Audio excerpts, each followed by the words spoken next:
recording.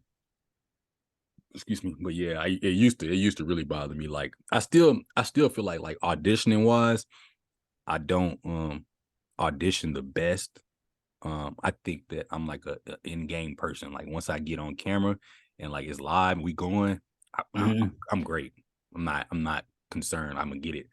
Memorizing lines, all that good stuff, getting into the character. I never have a problem. It's just like the auditioning part because I don't have anything to feed off of. It's just me and the camera, and it's just like it feels. I get in my head. You know what I mean? Yeah, I get you. If I got somebody there that I'm actually in a scene with, now I'm feeding off of their energy. But if there's nothing to feed off of for me, it's harder for me. You know what I'm saying? Okay. So you like to feed off of what others is doing just to give you a basis. Not saying that, oh, that's what I gotta do or that's the lane I gotta go with, but just Yeah. kind of give you a basis, seeing like, all right, I see how other people approaching it. It's I can put my own spin on it like that. yeah. It's because exactly because it's just like because you're gonna react different depending on who the person is and what they're doing. You know what I mean? So like if you're just reading the lines, like if I'm just reading the lines and I'm responding to them, just me myself, then it's kind of I'm reading it in the way I would read it, right? So I'm Got responding to you. myself. So whatever energy I'm giving off, that's how I'm going to respond. But I can't really, you know what I'm saying? But if it's you, you and me are in the scene, you're my best friend, you're my brother. Well, I'm going to respond a completely different way when you read the lines now. You know what I'm saying? Because I'm comfortable with you. I'm sitting here. I'm Yeah. like, oh, and it might and now the scene comes off more authentic. You know what I mean? Got you. Yeah. Compared to me trying to imitate both. You know what I'm saying? So Yeah. it's just those things. And then like, yeah, but that's another story for another day. Anyway, what up? We here back for another week of the Rick and Jordy podcast. I'm half your host. My name is Jordy. And I'm the other half of the host. My name is Rick. And we're gonna jump right into it. Hey, the NBA is rigged. The NBA is rigged. Did you get to watch part of the clip that I sent you? Yeah, I did. I got to watch I say I probably watched 25, 30 minutes of it. Yeah. But yeah, I definitely watched the part where you had mentioned the talk about playoffs and then just how everything goes down. Just how everything goes down in the NBA. Yeah, for sure. I want to pull the clip up. I don't remember the scene. That's the only part. I mean, I don't not the scene. I don't remember the timestamp for The the exact timestamp. I know around what I know because they got timestamps in the video, so that helped me out a lot. Yeah. It's when it was like right before they started talking about Steph and Clay, I want to say. I do have. Hold up. I do have. The closeout game is the. Oh, I got the audio for it. This is not the actual video though. This is not gonna seem right. Yeah. I'll play the audio though. Or here, I guess I can do the. I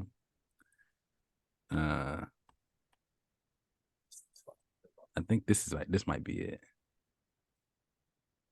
Is this right? No. I'll play the audio.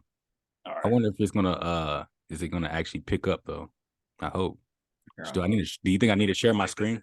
The closeout game is the it should pick up. And they be like, why? Can you hear it? I can't say. I can't say, but I'm like, no, you can hear it? Listen, like, this is the hardest game you'll ever play in your life. And he told you. Yeah, it's shit. Nah, I'll tell it. Like, man, you gotta be the vehicle. The vehicle. Okay, you gotta be the vehicle. No, it's real though. No, I remember we were about to play Game 7, 2012. So we were about to play the Celtics or whatever. Game 7. So I'm hyped as hell. I'm like, yeah, bro, we got a Game 7. Like, who out the band? Like, this is gonna be lit.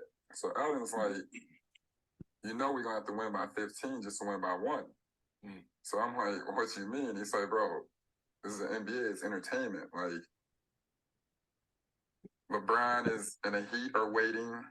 Would you rather watch the Celtics or the Sixers play the Heat? I'm gonna be honest with you. I'm on the team. I wouldn't even watch the Sixers play the Heat. Like shit. Like, all right. So that was just a audio of it. I tried to find the video. I didn't see the video, but there's an actual the podcast is the Gilbert Arenas. It's Gilbert Arenas' podcast. That was Andre Iguodala and Evan Turner from their respective teams. Andre Iguodala, of course, 4-time NBA champ with the Golden State Warriors. This, that, and the other. Evan Turner, NBA player, former NBA player. I think he was retired. I'm not sure, or he might still be playing. But either way, they were just having a conversation about about the NBA and how it works when it comes playoff time and things like that. Rick, what were your thoughts? I mean, everything that they were mentioning, it made sense. I mean, just from because capitalistic money standpoint, that really, that drives a lot of stuff. That's the driving factor of a lot of stuff. And then when it comes to business, that's the main driver. So, got to turn profit, recoup all the money that you spend, that you put into it. So when Andre Iguodala was saying, like, I know why, but I can't say, I was like, okay, I'm sure I'm sure everybody in the NBA probably has that type of feeling, because if some of the players, like at the top level, or playing in championships consistently, stuff like that, if they see it, then I'm sure everybody will see it one way or the other, like being on the receiving end of the benefit, or being on the other hand, the other end, getting the backhand of what's happening. So when they were saying that the NBA is rigged, and I don't want to say too much. I want to let you open it up. But when they say the NBA is rigged, yeah, I was like, yeah, it makes sense. Like, definitely when it comes to championship time, they want those 7 games, they want that ad revenue all throughout those 7 games. So I was like, yeah, it seems like a no-brainer. And that's it. And so, like, I think the term like rigged and then fake are two different things, right? Like when I think of like fake, I think of like, all right, this is not real. There's nothing, like a movie is fake, right? Mm-hmm. It's scripted, it's written, and I don't think that So like I said, I don't think like rig means in that way. I think rig is just like, hey, we're trying to. Poker tables are rigged, right? You can win. It's just really hard to win. You know what I mean? Like they always say, the house wins or whatever. And that's for a reason. They're trying to make money. And so I think the NBA is much in that way, just like wrestling, right? Wrestling is more rigged than fake, right? Because those guys are really in there getting injured. They really sometimes it doesn't play out the way it needs to, because somebody might actually get knocked out in the ring or whatever. Same thing in the NBA. It's like a team might just be way better. You know what I'm saying? Like I think about the Lakers series against Denver. I wanted the Lakers to win, right? But what happened was that Denver was just better. And we had this conversation. Yep. Denver was just better. But when you watch the game, or when you watch the series, it was like there was calls that I was just like, man, they're keeping them in the game. Like, you know what I mean? Like, this is not, you know what I'm saying? It doesn't feel right. And so that's why it's kind of like, that's why I would agree with the term. I kind of felt like, not always. There was a point in time when I started watching. I think it was like when it was LeBron and Golden State every year. Yeah, I felt like there was some rigging done. I'm a LeBron fan. I like to see LeBron win, but I feel like there was some rigging done to get those two teams there. Now, granted, they were great teams, not taking anything away from, or talent away from the players. The players are still out there playing, and I do believe they're playing with their best of their ability. They're not slacking, but like they were mentioning, it was more of like the refs make calls at certain times, or they miss a call at a certain time. Like, I think that's in that you can always watch. You can watch any sport really, and basketball and football are the biggest. I.e., Chiefs. Everybody talks about the call. I'm a Chiefs fan. I'm glad they won, but to be honest, some of those calls, they were legit calls. I'll say this. They were legit calls, but you might not call them in the regular season. Maybe. Right. They might go missed. You know what I'm saying? And in that moment, they didn't go missed. And it changed the way the game played out. You know what I mean? 100%. Now, but like I said, I think that when you watch the games, it's kind of like you watch the game, it's like reality TV, right? Reality TV, you may want a certain person, you may want to see a certain person be successful in the show, but it doesn't fit the story. You know, there might be a story developing within the story that you want, and the producers are going to go with the one that makes the most sense and for what's happening, and the one is going to bring in the most money. Yep. So they'll have to pivot. You know what I mean? So in the NBA, the Lakers and the Celtics would have probably made the most money because they both have 17 titles, and it would have been, oh man, who's going to get the 18th? Yeah, or whatever it is. Storyline. Exactly. It would have been a storyline to run with. Exactly. And you got the LeBron James storyline underneath that to win another title. But with Miami destroying, Boston, and then Denver they just couldn't beat LA, just couldn't beat Denver. It was like, oh, well, now we got an underdog versus an international superstar.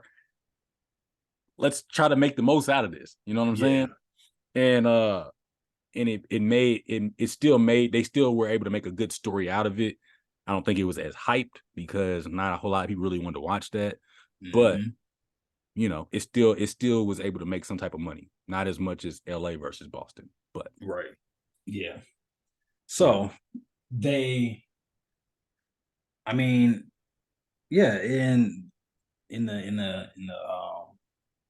podcast, what they were saying, what really stuck out to me was that I don't want to misquote it, but it was like, in order to win by one, you have to be up by 15. Is that win by 15 to win by one? Yeah. Yeah, you have to win by 15 to win by one. In other words, it got to be a blowout.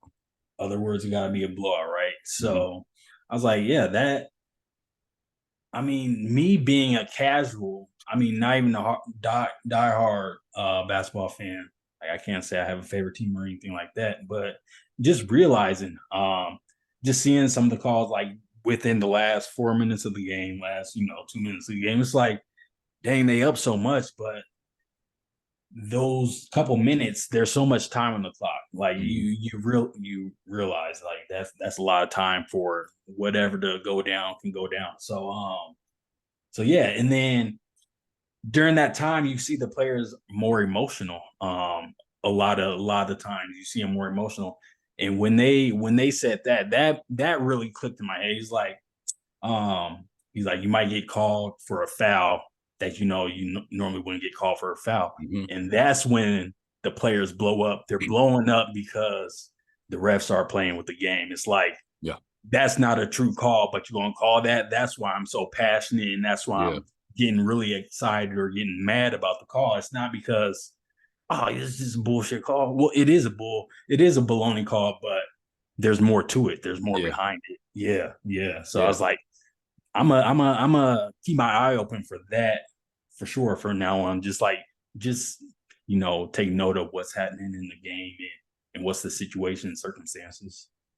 It's like they're pulling back these curtains, and it's like, but it almost feels like, all right, they're just confirming something that I feel like as viewers, it's kind of been a speculation for years in sports.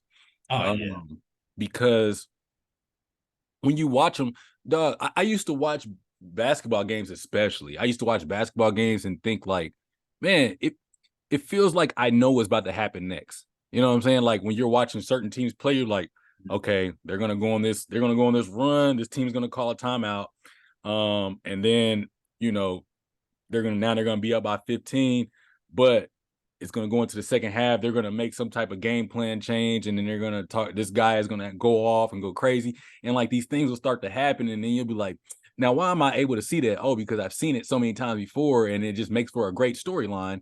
That So I don't know. It's just I know I remember I had this conversation before with somebody, and it was like, no, there's too many variables to make something like that happen. Like it's got to be this way. And I'm like, but really, there's not, because if you have officials in a game, people try to act like they don't, but they make a big impact on a game. You know, Right. One call or no call can change the flow of a game. You know what I'm saying? And and then this might be too technical. This is not a basketball podcast, but like, for example, like when we're playing, I coach high school basketball, right? In high school basketball, you get 5 fouls, there's 4 quarters. If your key player gets 2 fouls in the first quarter, 9 times out of 10, you pull them. You know what I mean? Mm-hmm. So Mm-hmm. if for example, like this happens, right? There was a play where one of my guys, he dove for a loose ball. Okay. Another kid dove and jumped on top of him. Okay. Well, they blew the whistle for a foul, and I'm excited. They called the foul on my guy, and he dove for, he was underneath it. Now he picks up I think it was his 3rd foul before halftime. We're in the game, so I had to pull him out. But on top of that, he got injured. So we missed him because we had a tournament coming up. So we missed him for the whole tournament, and then like a couple games after that. He got injured because of the dive? Yeah, he got injured because of the dive. This is a bigger kid. His bigger kid just dives on top of him, but they call the foul on him, but so like that's just on a lower level, but that affected the course of that game and the games after that, because my player got injured because of that play. You know what I mean? Yeah. And so think about it on the NBA level, right? You have great talent. So a guy like Steph Curry, right? If they're getting beat and you decide you want to make a call, like he's shooting a 3, and you make a call where he gets fouled and it's a 4-point play now, and he hits that, well, what does that do for his confidence? He's about to go crazy. Like, and then especially if they're playing at home too, and that happens, now everybody gets into it. That kind of demoralizes the other side, because like you said, now I'm the one that I don't really feel as a foul. I just touched his palm. He fell. You know what I'm saying? Or like they've been doing that, even kicking the leg out. Yeah, and it's just like, now I'm frustrated. Now I'm in my head because now I don't want to touch this guy, because if I touch him, they're going to blow the whistle again. Now he's got confidence and he's coming in, and Steph Curry's great. He's going to go crazy now. You know what I'm saying? And so then you see this run, and now, so, I it's funny. It's funny that you said that, you're able to call how games are going to play out because you've seen it so much before. So like, at what point does it's like, okay, you've seen it so much before, you're able to call it out. It's apparently the most exciting, or it's gonna, garner the most viewers, the most watchers, most attention. At what point does it become cliche and get old? It's like, all right, well, damn, is this really just how it's gonna be for, for the league? Is this how the league is, or is something going to happen to shake it up? Well, so one, I'll say this: when I heard that comment, I was kind of like disappointed. It's kind of like when you're a kid and you find out wrestling is not real. On the scale that you thought it was real, it's real, but not like, I was kind of disappointed. But then two, I felt like, I don't know. I don't think it will, because if you're a fan of the team it benefits, you know what I'm saying? Like Chiefs fans in the NFL. Yeah. I'm a Chiefs fan, and if that's what's going on in the NFL too, I still want to see the Chiefs win. True. It's football, you know what I'm saying? Like I'm not gonna not watch football. You know what I'm saying? Even when they were trying to boycott the NFL, people were still watching it. Or the same thing when people were still watching it. And it's like, I'm going to watch, and if I'm going to watch, I'm going to watch my team. And if I watch my team, I want to see them win. You know what I'm saying? So, hold on 1 second. I might join your line, Ricky. Hey, baby, hold on 1 second. All right. Let me call you right back.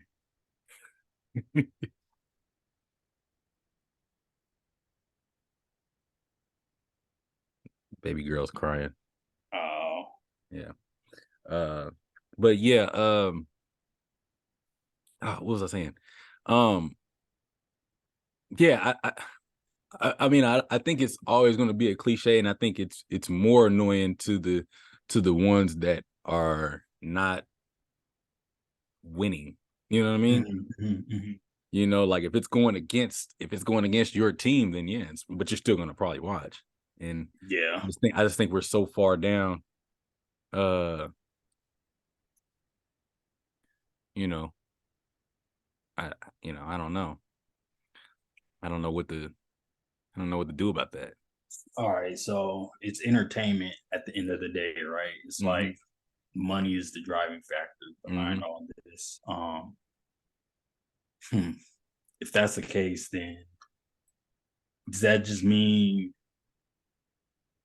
teams individually, will have to put themselves into like teams have to operate as companies or their companies or whatever already, but really individualize entities within the NBA and really try to climb up the totem pole. I guess that's what trying to make a winning team is, right?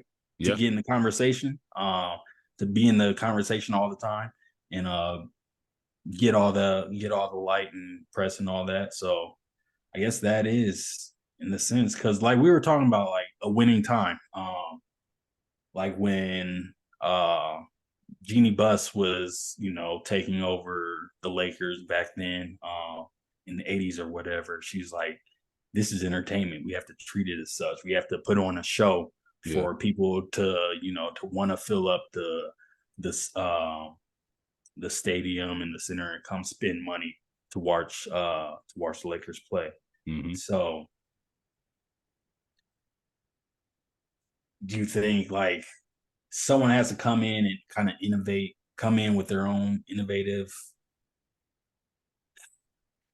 spin on it, and they can try to claw themselves into the rankings of, all right, this is someone to watch, even though they may Um, not be you know what? top ranked. That's interesting. I think players, um, I think players kind of help that in a sense, but I don't know how much clawing you can do. I think it goes by too, is like, fan base. Um, with the NBA is such an international game, right? I think one of the things is, for example, Victor Wembanyama. I don't think I pronounced his name right, but I'll say Victor Wemby. All right, he's 7'5", unicorn. He's Yeah. great. He's great, and he got drafted by San Antonio. Well, San Antonio was already, it's not a huge market, but it's an international market because they've always had international players with Tony Parker being from France. They had Ginobili from, I think, Argentina. Um, and now they get this kid, and they've had other guys too. I think Boris Diaw from France, and things like that. So they have that market, and I think if you're able to show, so if the NBA as a whole is that's the parent, right?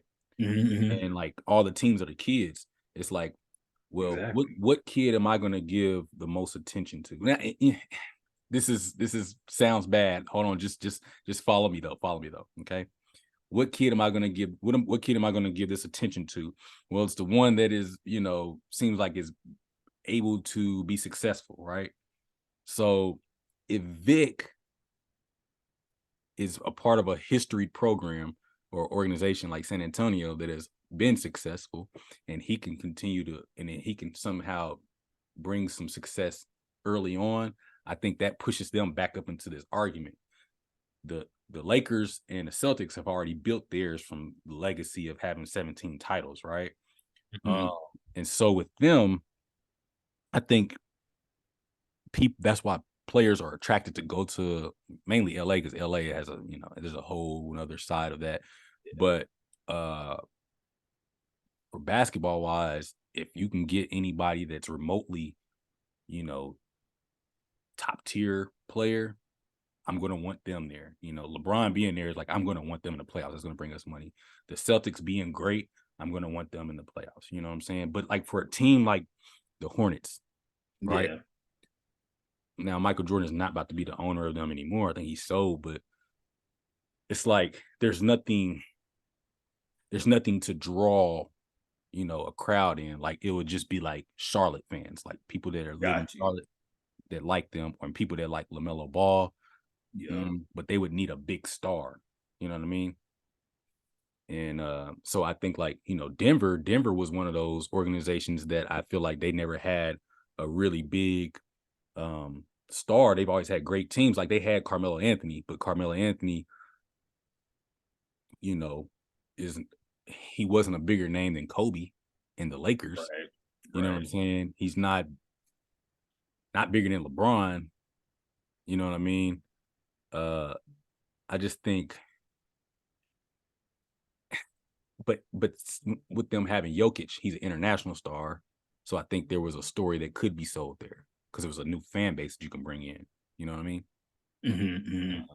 With Miami was a great story because one is Miami, Pat Riley, and then they had the history of, LeBron and everybody running through there, but Pat Riley and everything. But they're also an underdog story because they had a team full of guys that, were undrafted. I think they had 8 undrafted guys on their roster.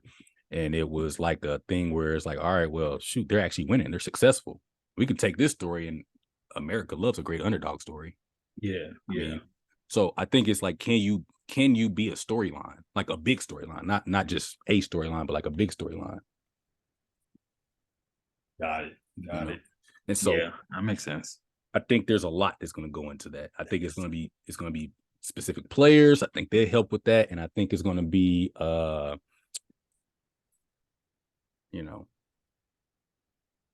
think it's also situational. You know what I mean? Situational. It's going to be depending on how the league is shaping out. But clawing your way up from nowhere, like I don't see. How did the Chiefs do it? So the Chiefs, I think the Chiefs have the team to do it. What happened, I feel like, is Patrick Mahomes was a lot better than people thought. And I feel like he had a lot to do with now them being a popular, because one, he has the look that everybody, they want the hair, and he's clean cut, and he's like shows to be this great guy, but he's also very competitive. And he's kind of an underdog story. Him coming from nowhere to, not necessarily nowhere because people knew him, but he wasn't projected to be what he is right now. And so, in a sense, he's an underdog story. Tom Brady. Tom Brady was another one. Right. Underdog story. Like, so I think that's where it kind of came from for him. You know what I'm saying? That's at least that's what it looks like. Yeah, I can agree with that. For sure. Because, like, yeah, definitely underdog story. Because I mean,